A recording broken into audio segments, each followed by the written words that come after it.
President Jiangsu Li stood at the same podium where Ambassador Su Min Li had been mocked just 1 year ago. But the Great Council chamber was different now. The walls showed scars from the fighting, and many seats sat empty. The beings who remained looked at him with expressions he had never seen before on alien faces. Respect, fear, and hope all mixed together. The 3 great empires had fallen. Their fleets were destroyed or surrendered. Their leaders waited in the holding chambers below, expecting death or enslavement like any other conquered people in galactic history. But Jiangsu had not come to gloat over victory. He had come to offer something the galaxy had never seen before. Members of the former Galactic Council, he began, his voice carrying clearly through the vast space. We stand at a crossroads. The old order has ended. What comes next depends on the choices we make today. In the audience, former enemies sat side by side. Vorthak warriors whose red scales were scarred from battle. Keldari representatives whose metal bodies showed damage from human weapons. Nethys elders whose ancient knowledge had proven useless against human adaptability. Admiral Zexthor, the Vorthak military commander, leaned forward. His people valued strength above all else, and he had seen humanity's strength firsthand. What are your terms, human? What tribute do you demand from the defeated? Jiangsu looked at him calmly. No tribute. No reparations. No conquered territories. The chamber fell silent. Even the translator system seemed confused by words that had never been spoken after a galactic war. Then what? Asked the Keldari High Processor. What is the purpose of victory if not to claim the spoils? The purpose, Jiangsu replied, is to build something better than what came before. We offer you membership in a new galactic federation, not as subjects but as equals. The silence stretched longer. Elder Velthar of the Nethys finally spoke, his ancient voice trembling. Equals? After we tried to destroy your world? After we called you weak and inferior? Yes, Jiangsu said simply. Because strength isn't about crushing your enemies. True strength is about lifting them up and making them your allies. Admiral Jinwoo Kim watched from the command center as the news spread across the galaxy. On world after world, former enemies were laying down their weapons not because they were forced to, but because they wanted to. The human offer of mercy and equality was spreading faster than their warships ever had. Sir, reported Captain Hyun-Soo Park, who had been promoted after his heroic service in the war. We're receiving surrender messages from 17 more Vorthak fleets.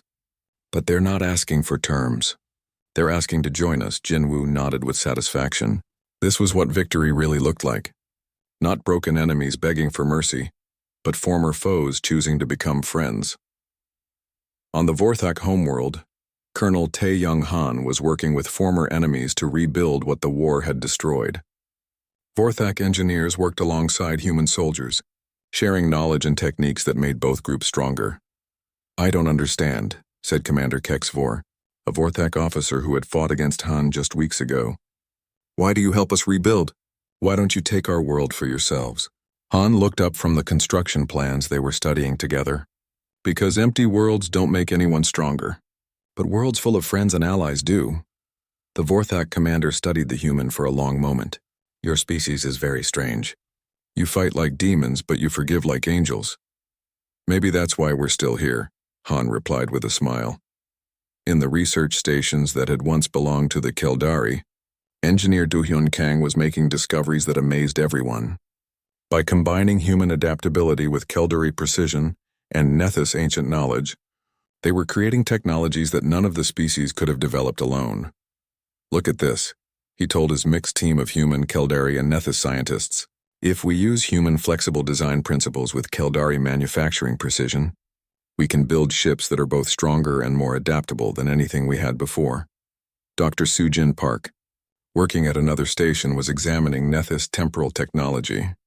And if we combine their time manipulation with our learning systems, we can create AIs that don't just think faster, they think better. The Keldari scientist working with them made a sound that might have been laughter. When we first saw your technology, we thought it was crude and inefficient. Now I see it was actually more advanced than ours, just in ways we didn't understand. But the real test of the new Federation came when long-range sensors detected something approaching from beyond the galactic rim. Ships that belonged to no known species were moving toward civilized space, and they were clearly not peaceful explorers. Dr. Ji-hoon Shin, head of the new Federation Defense Research Division, studied the data with growing concern. These ships are using technology we've never seen before. Energy signatures that don't match anything in our databases, and they're heading straight for the core worlds. President Jong-soo Lee called an emergency session of the new Federation Council.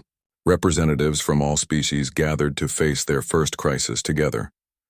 The approaching fleet is 3 times larger than any force we faced during our recent war. Admiral Jin-woo Kim reported to the assembly. But we have something our enemies don't expect: unity. Elder Velthar, now serving as the Nethys representative to the Federation, spoke up. My people's ancient records mention these ships. They are the Devourers, a species that consumes entire civilizations. They attacked our galaxy millions of years ago before retreating to the void between stars. What stopped them before? Asked the Vorthak representative, Admiral Zexthor, who now wore the uniform of the Federation Navy. Nothing stopped them, Velthar replied grimly. They left because they had consumed everything worth taking. Now they return because they sense that life has grown strong here again. Jong-soo Lee stood before the mixed assembly of former enemies turned allies. Then we'll show them what they missed the first time. We'll show them what happens when different species work together instead of fighting each other. Commodore Hyun-soo Park, now commanding a mixed fleet of human, Vorthak, Kaldari, and Nethys ships, led the Federation forces toward the approaching threat. His flagship was a marvel of combined technology, human adaptability, Vorthak strength, Kaldari precision, and Nethys ancient power all working together. All ships, this is Federation Command, he announced to his diverse fleet. We go to face an enemy that has consumed civilizations for millions of years, but they have never faced anything like us before. His crew was a mix of species that had been trying to kill each other just months ago. Now they worked together like they had been born to it. Sir? Called out his tactical officer, a young Kaldari named Process 7. The enemy fleet is larger than projected, but our combined tactical systems are showing weaknesses in their formations. Good, Hyun-soo replied. Signal all ships, implement formation harmony. Let's show these Devourers what happens when the galaxy stands united. As the Federation fleet moved toward the unknown enemy, every being on every world watched and waited. The 3 great empires that had once ruled the galaxy now stood as equals in a new alliance. Species that had spent millennia fighting each other now worked together as one. The aliens had called humanity weak. They had been wrong about that. But they had learned something more important. Humanity's greatest strength wasn't their weapons or their ships. It was their ability to turn enemies into friends, to build unity from diversity, and to make everyone around them stronger. The Devourers were about to discover what the Vorthak, Kaldari, and Nethys had learned the hard way. When you threaten humanity's friends, you don't just face humanity. You face everyone who believes in the idea that different peoples can live and work together in peace. And that was a force more powerful than any weapon ever built. General Seok-jin Bae stood in the war room as holographic displays showed 3 different battles happening at the same time. His gray uniform was wrinkled from days of constant work, but his eyes were sharp and focused. Today would decide the fate of the galaxy. All 3 enemy capitals are within range, reported his aide, Major Kyung-ho Park. The fleets are in position for simultaneous attack. Seok-jin nodded slowly. The 3 great alien empires had finally done what they should have done from the beginning. They had joined forces. Their combined fleets now surrounded their most important worlds, ready to use weapons that could destroy planets if necessary. They think we'll retreat to protect civilian populations, he said quietly. They think humans won't risk innocent lives for victory. Major Park looked uncertain. Sir, they're not wrong. If they use those planet killers, billions of people could die. Yes, Seok-jin agreed. But they still don't understand us. We don't retreat from evil. We find another way to stop it. On the Vorthak throne world, Captain Yujin Park led her fleet through space that burned with energy weapons. The aliens had turned their entire system into a fortress, with weapons platforms on every moon and asteroid. The space around their capital planet glowed with the shields of 10,000 ships. Captain, called her tactical officer, Lieutenant Jaemin Choi. They're charging the planet killer weapon. If we get any closer, they'll use it on their own world just to destroy us. Yujin studied the readings on her screen. The weapon was massive, built into the planet's core itself. One shot could crack a world in half. But she had noticed something the aliens missed. All ships. Focus fire on grid reference 77 Alpha, she ordered. Sir, that's empty space, Jamin said, confused. No, Yujin smiled grimly.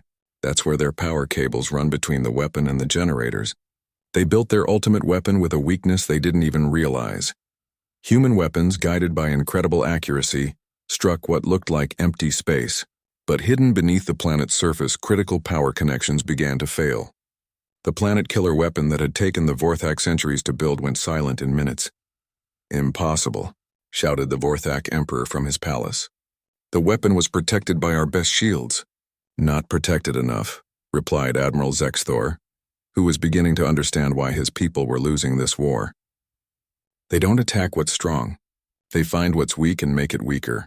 On the other side of the galaxy, the Keldari Collective was making their own desperate gambit. Their artificial intelligence network had grown to cover entire star systems. Now they were turning that network into a weapon, trying to hack into human ships and turn them against each other. The AI assault hit the human fleet like an invisible wave. Computer systems flickered and sparked as alien code tried to take control. But the human ships didn't shut down or turn against each other. Instead, something unexpected happened. Captain Min Jae-song watched from his command chair as his ship's AI began to fight back against the invasion. Human artificial intelligence was different from alien AI. Where the aliens built logical, predictable systems, humans built AIs with creativity and free will. Status report, Min Jae called out. Sir, his AI specialist, Chang Min-oh, was staring at his screens in amazement. Our AI isn't just defending against the attack. It's learning from it and attacking back. It's actually winning. Across the human fleet, ship AIs were not just resisting the Keldari network. They were defeating it, taking control of alien systems and turning the Keldari's own weapons against them. The artificial intelligences that were supposed to be humanity's weakness had become their greatest strength. The Keldari commanders watched in horror as their own ships began firing on each other. Their perfect logical network had been corrupted by something they didn't understand. Human AI that could think, feel, and choose. How is this possible? Demanded the Keldari high processor. Our network is flawless. Our code is perfect. Perfect for fighting logical enemies, replied one of their programmers. But human AI doesn't follow logical patterns. It follows emotional ones. It chose to help humanity rather than follow our commands. Meanwhile, on the ancient Nethys homeworld, the oldest beings in the galaxy were preparing their final gambit. They had knowledge and weapons that predated the other civilizations by millions of years. Surely these ancient powers could stop the human advance. Elder Velthar commanded weapons that could manipulate time itself, turning human ships old and brittle in seconds. He had gravity generators that could create black holes, and energy weapons that could burn through any known shield. But when the human fleet arrived, led by Commodore In-ho Kim, they didn't try to match ancient power with brute force. Instead, they did something that shocked the Nethys to their core. Elder, reported his aide Kolmar, the humans are not attacking our weapons directly. They're using our own weapons' energy signatures to power their shields. Velthar's tentacles writhed in confusion. Explain. Every time we fire our time manipulation weapon, they channel the temporal energy into their own systems. When we create artificial gravity, they use it to slingshot their ships faster than our weapons can track. They're not fighting our technology. They're making it part of theirs. The Nethys had spent millions of years perfecting weapons that no known defense could stop. But humans didn't defend against them. They absorbed them, learned from them, and made them better. Ambassador So-young Kim arrived at the Nethys capital just as their final battle was ending. She came not with weapons but with an offer to negotiate. The Nethys, recognizing that their ancient power meant nothing against human adaptability, agreed to listen. We offer you the knowledge of ages, Velthar said through his translator. Secrets that could advance your science by millions of years. Surely this is worth sparing our civilization? So-young listened politely, then opened her datapad. Elder Velthar, we thank you for your offer. But we must inform you. We already have that knowledge. She showed him readouts from human science stations. In the months since the war began, human scientists had not only matched Nethys technology but had improved upon it. What had taken the Nethys millions of years to develop, humans had mastered in months. How? Velthar asked, his ancient voice filled with disbelief. We learned it from fighting you. So Young replied simply. Every weapon you used against us taught us something new. Every battle made us smarter. You gave us the knowledge freely. We just learned faster than you expected. Back on Earth, Admiral Jinwoo Kim received reports from all three battlefronts. The Vorthak Emperor was asking for terms of surrender. The Keldari High Processor had shut down their AI network. Rather than let humans control it completely, the Nethys Republic was offering to share all their ancient knowledge in exchange for mercy. But Jinwoo knew the war wasn't over yet. Desperate enemies were often the most dangerous. The three empires still had fleets scattered across the galaxy, and they might try one last desperate attack. More importantly, he knew that humanity's real test was just beginning. It was easy to be merciful in victory. The real challenge would be building a peace that would last. Send a message to all three empires, he ordered. Tell them that Earth is ready to discuss terms. But make it clear, we're not negotiating surrender. We're offering them a chance to join us in building something better. His aide looked surprised. Sir, we've won. Why not just demand their complete surrender? Jinwoo looked at the star map showing the devastation across dozens of worlds. Because winning the war is easy. Winning the peace is what separates civilized beings from conquerors. The three great empires had learned that humanity was not weak. Now they would learn something even more dangerous, that humanity was not cruel. Victory without vengeance, strength without brutality, power used to build rather than destroy. It was a lesson that would change the galaxy forever. Colonel Tae-Young Han crouched behind a pile of broken metal that used to be a Vorthak tank. The red dirt of the alien homeworld was hot under his boots, and the air tasted like copper. Around him, his soldiers moved like ghosts through the ruins of what had been the enemy's strongest military base. The Vorthak had expected human ground forces to march in straight lines and fight like the armies they had seen in human history books. Instead, they found soldiers who seemed to be everywhere and nowhere at once. Han's troops used the aliens' own destroyed vehicles as cover, turned their captured weapons against them, and struck from directions that should have been impossible. Sir, whispered Sergeant Eugen Park through his radio, we've got 20 Vorthak soldiers in the building ahead. They're guarding something important. Han studied the building through his scope. It was made of the same redstone as everything else on this world, but the walls were thicker. More guards meant something valuable inside. What do you think? He asked his team leader, Corporal Min-Soo Lee. Their patrol patterns are too regular, Min-Soo replied. They're trained for fighting other aliens, not humans. Watch. He picked up a small rock and threw it to the left. Half the guards immediately turned toward the sound, leaving the right side undefended. Han smiled. See what I mean? They think like machines. Do it. His soldiers moved without sound. The Vorthak guards never saw them coming. Within minutes, the building was secure and the humans had captured another cache of alien weapons and intelligence. This was happening all across the Vorthak homeworld. Human forces had landed in small groups, avoiding the big battles the aliens expected. Instead of trying to match alien strength with strength, they used speed, surprise, and the lessons learned from centuries of human warfare. In space above the planet, Commander Na Young-yu was having her own kind of battle. Her ship faced 3 Vorthak cruisers, each one bigger and more heavily armed than her vessel. But size wasn't everything. They're firing again, called out her weapons officer, Lieutenant Hyunwoo Kim. Let them, Na Young replied calmly. Our shields can take it. Wait for them to overload their weapons systems. The alien ships poured energy into her shields, trying to overwhelm them with brute force. It was the same tactic that had worked for them for thousands of years. But human shields were different. Instead of just blocking the energy, they absorbed it and fed it back into the ship's power systems. Now, Na Young ordered. Her ship suddenly accelerated at a speed that should have been impossible. The aliens watched in shock as the smaller human vessel spun between their larger ships, firing weapons that seemed to grow more powerful with each shot. How are they doing that? Demanded the Vorthak fleet commander. His science officer was staring at his readings in confusion. Sir, their ship appears to be using our own weapon energy to power their systems.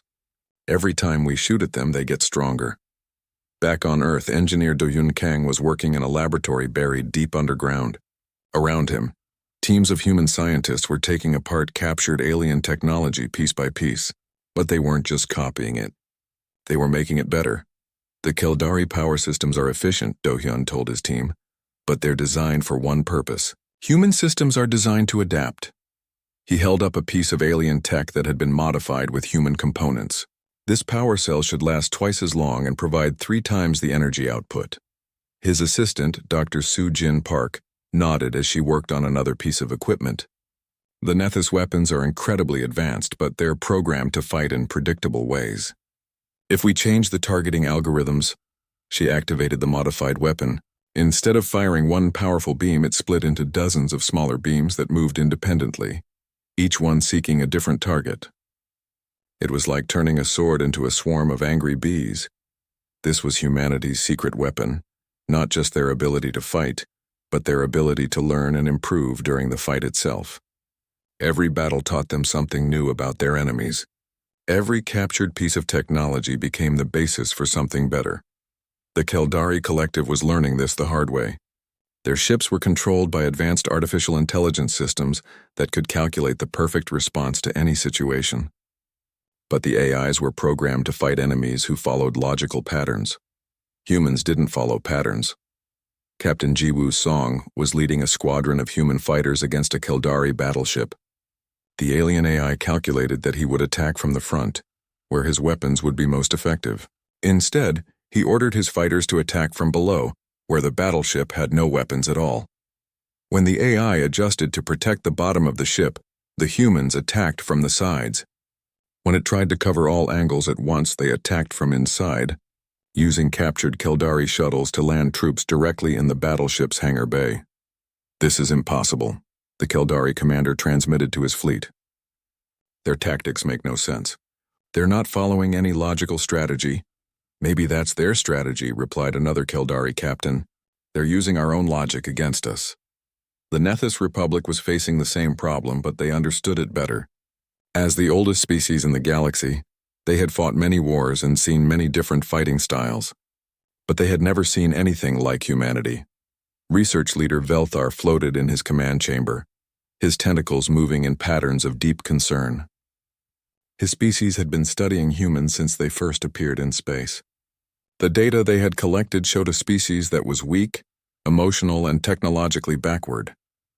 The data was wrong, he admitted to his research team, or rather it was right at the time we collected it. But this species learns and changes faster than we thought possible. His assistant, a younger Nethys named Kolmar, projected new information into the chamber. "Look at this, Elder. Human reaction times have improved by 15% since the war began. Their weapon accuracy has improved by 23%. Their tactical coordination has improved by 31%. Belthar studied the data with growing alarm. They're not just learning our weaknesses. They're physically adapting to combat in real time. This is evolution at a speed we've never seen before. But perhaps the most disturbing thing for the aliens was how humans treated their prisoners.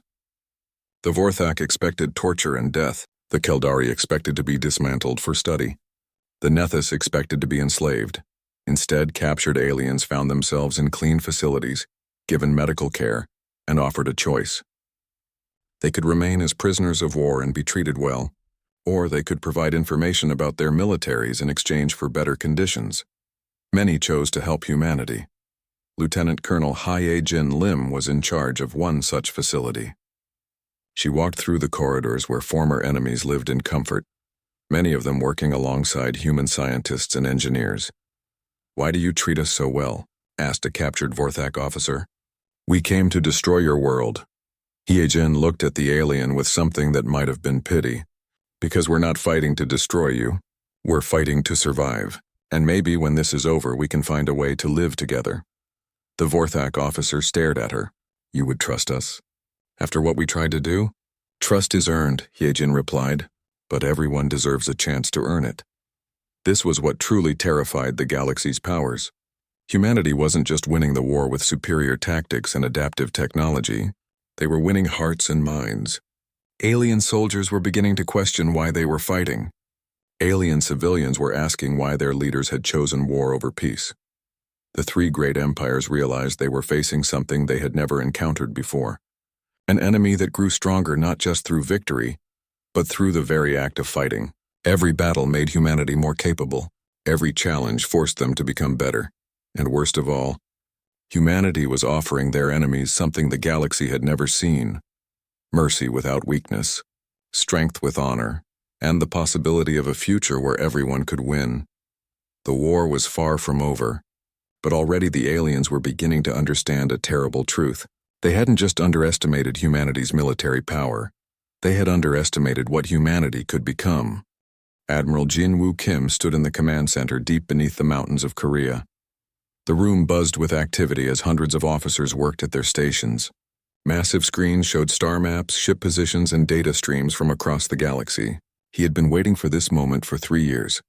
"Sir," called out Lieutenant Nari Song from her communication station. "We're receiving the signal from Nexus Prime. Ambassador Lee has given the final warning. The aliens have rejected our terms." Jinwoo nodded slowly. His gray hair was cut short in military style and his face showed no emotion. But inside he felt a cold fire burning. The aliens thought humanity was weak. They were about to learn how wrong they were. "Send the message to all commands," he said. "Operation Thunder begins now."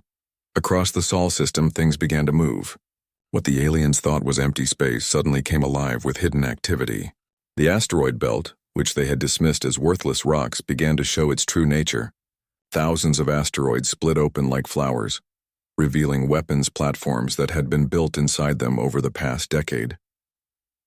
Captain Minho Song sat in the command chair of what looked like a simple cargo ship. His vessel was old and ugly, with rust stains and repair patches covering its hull. Any alien looking at it would see exactly what they expected, a primitive human freight hauler barely worthy of notice. "Captain," his pilot called out, "3 Vorthak destroyers are approaching. They're not even bothering to scan us properly." Minho smiled. The aliens had seen ships like his 100 times in the past few years. Human merchants trading simple goods across the galaxy. None of them had ever suspected that every single cargo ship was actually a military vessel in disguise. "Let them get closer," Minho said. "Remember, we need to look helpless until the very last moment." Light years away, the main Vorthak battle fleet was preparing to jump to Earth. Admiral Zexthor, Vextar's military commander, stood on the bridge of his flagship. The massive ship was 10 times larger than the biggest human vessel ever seen. Its weapons could destroy cities and its shields could stop anything the humans might throw at them. "How long until we reach their pathetic world?" Zexthor asked. 2 hours, Admiral," replied his navigation officer. "Our scouts report no significant defenses around their planet. Their entire fleet seems to be scattered across the galaxy on trade missions." Zexthor laughed. "Perfect.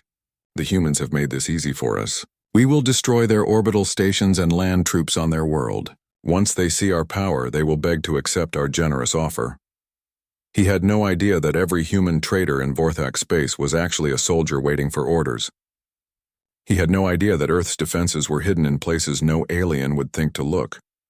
Most importantly, he had no idea that humanity had been preparing for this war since the day they first met the aliens.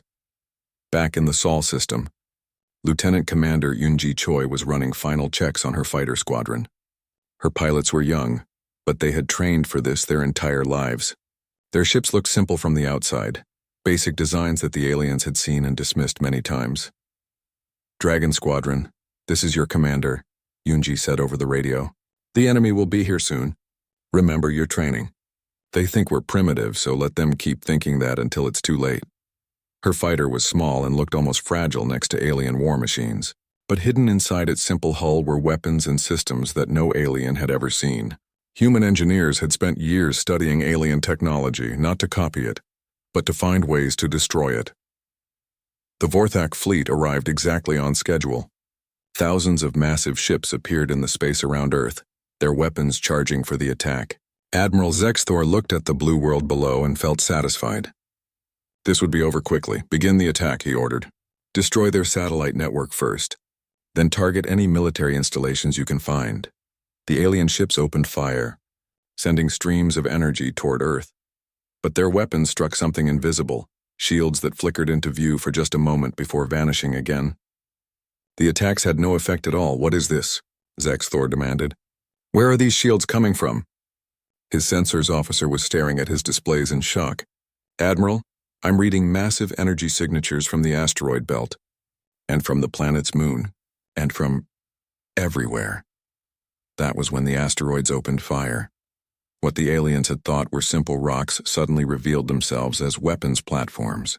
Streams of metal projectiles shot out at incredible speeds. The aliens had never seen anything like it.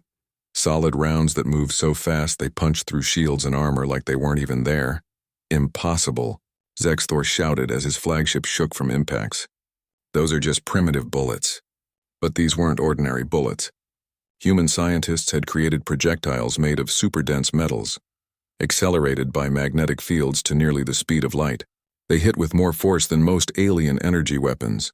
Yoonji Choi led her squadron into the battle with a wild grin on her face. The aliens were so shocked by the asteroid weapons that they didn't even notice the small human fighters approaching. "All units weapons free," she called out. "Show them what Earth's children can do." Her fighter fired what looked like simple missiles. The aliens' defensive systems barely bothered to track them. They were too primitive to be a real threat. But when the missiles hit, they exploded with the force of small nuclear weapons. Forthic ships began to break apart and burn. Admiral Zexthor watched his fleet being destroyed by weapons he didn't understand. "Retreat!" he ordered. All ships jumped to hyperspace immediately, but many of his vessels were already too damaged to escape. Half of the mighty Vorthak battle fleet was left burning in Earth's space. Across the galaxy, similar scenes were playing out. Captain Min Ho Song's cargo ship had revealed its true nature, sprouting weapons and shields that tore apart the 3 Vorthak destroyers before they could even call for help. His ship wasn't a freighter at all. It was a stealth destroyer built to look harmless. On a Keldari space station, engineer Do Hyun Kang was working in what the aliens thought was a simple repair shop. When the war began, his tools became weapons, and his workshop became a command center for sabotage operations across the sector. The aliens had made a terrible mistake. For years they had watched human merchants and workers spread across the galaxy. They had seen exactly what they expected to see: a weak species trying to make a living in space. They never realized that every human in alien space was actually a soldier, scientist, or spy. Admiral Jin Woo Kim watched the reports coming in from across the galaxy. The first phase of Operation Thunder was a complete success. The aliens had expected to find a weak species huddling around one planet. Instead, they had found a military force that had been preparing for this war for decades, but this was just the beginning. The Vorthak, Keldari, and Nethys were powerful enemies. They would recover from this surprise and strike back with everything they had. Jin Woo Kim was counting on it. Humanity's greatest strength wasn't their hidden weapons or secret preparations. It was their ability to learn and adapt in the middle of a fight. And the best way to learn about an enemy was to make them angry enough to show you everything they could do. The aliens thought they were fighting a weak species that had gotten lucky. Soon they would understand the truth. They weren't fighting humans at their weakest. They were fighting humans who were just getting started. Captain Hyun-Soo Park stood at the back of the massive council chamber, his hands clasped behind his back. The room was bigger than any building on Earth. Thousands of alien beings filled the curved seats that went up and up like a giant bowl. Their voices created a low hum that made his chest vibrate. He watched Ambassador Soo-Min Lee walk to the center of the room. She looked so small down there. Her black hair was pulled back in a neat style, and she wore the simple blue uniform of Earth's diplomatic service. In her hand, she carried a single datapad. On that pad was humanity's formal request to join the Galactic Council as equals. The aliens had been waiting for this moment. Hyun-Soo could see it in their faces. Some had faces he could understand. Eyes, mouths, expressions that looked almost human. Others were so strange that he could barely tell which end was the head. But they all had one thing in common. They all looked amused. At the front of the chamber sat the 3 most powerful beings in the galaxy.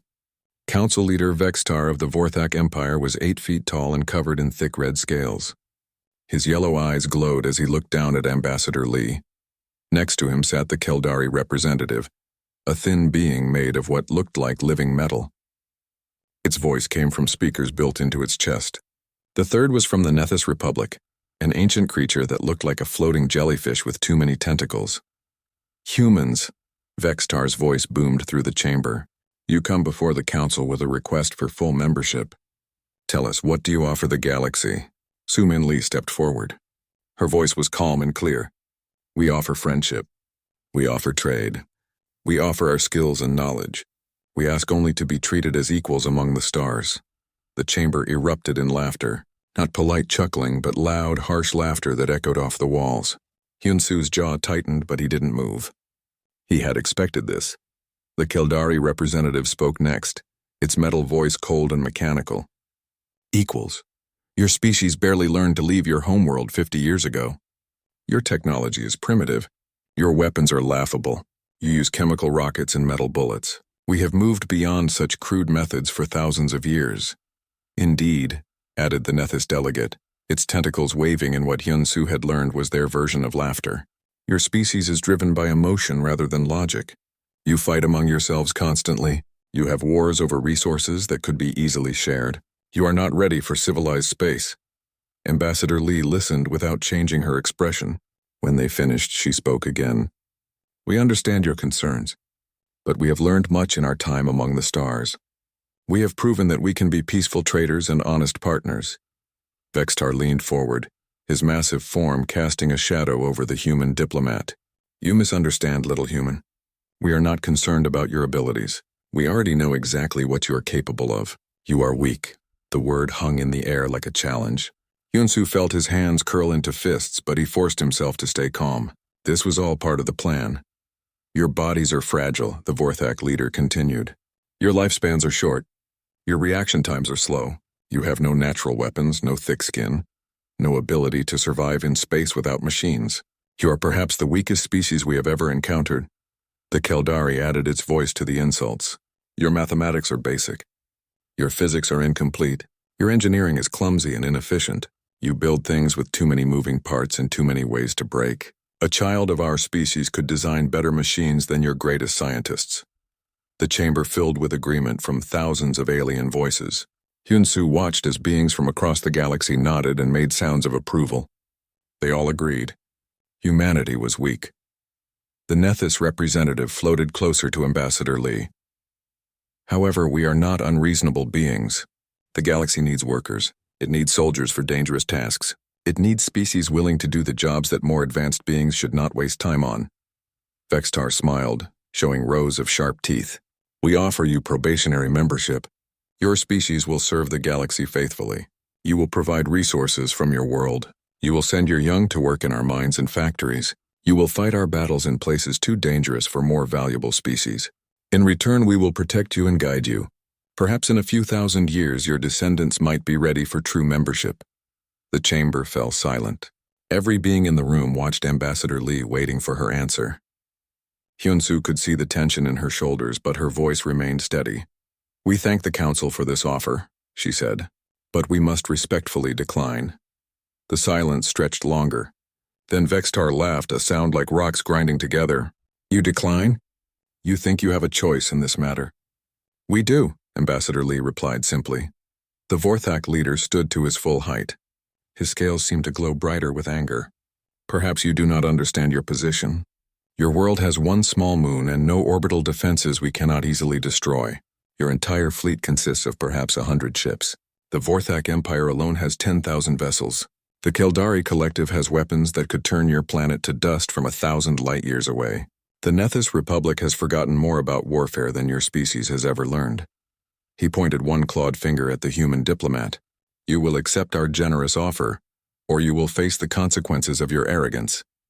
Ambassador Lee looked up at the massive alien without flinching. And what consequences would those be? Corrective action, the Kildari representative said, its voice like ice. Your species clearly needs to learn its place in the galaxy. We will teach you. Hyun-Soo saw Ambassador Lee nod slightly. It was the signal he had been waiting for. Around the chamber, he noticed other human observers making small gestures. They were ready. I see, Ambassador Lee said. She closed her datapad and put it away. In that case, I believe our business here is concluded. Earth will remember this day. She turned and walked toward the exit. The alien delegates laughed behind her. Yes, Vextar called out. Run back to your little world. Tell your leaders what happens to species that refuse the guidance of their betters. Perhaps a demonstration of our superior technology will help educate your people about reality. As Ambassador Lee reached the door, she stopped and turned back. For just a moment, Hyun-Soo saw something in her eyes that the aliens missed. It wasn't fear or defeat. It was anticipation. You are right about one thing, she said to the council. This will be educational. For all of us. The great doors closed behind the human delegation with a sound like thunder. In the chamber, The aliens were already making plans. They would teach these weak humans a lesson they would never forget. They would show them what happened to species that refused to know their place. None of them noticed the small devices that the human observers had quietly placed throughout the chamber during the meeting. None of them realized that every word spoken had been recorded and transmitted across the galaxy. None of them understood that while they had been laughing at humanity's weakness, they had revealed all of their own strengths and strategies. The trap was set. The aliens had taken the bait perfectly. Now Earth would show them what humanity did to those who threatened their home.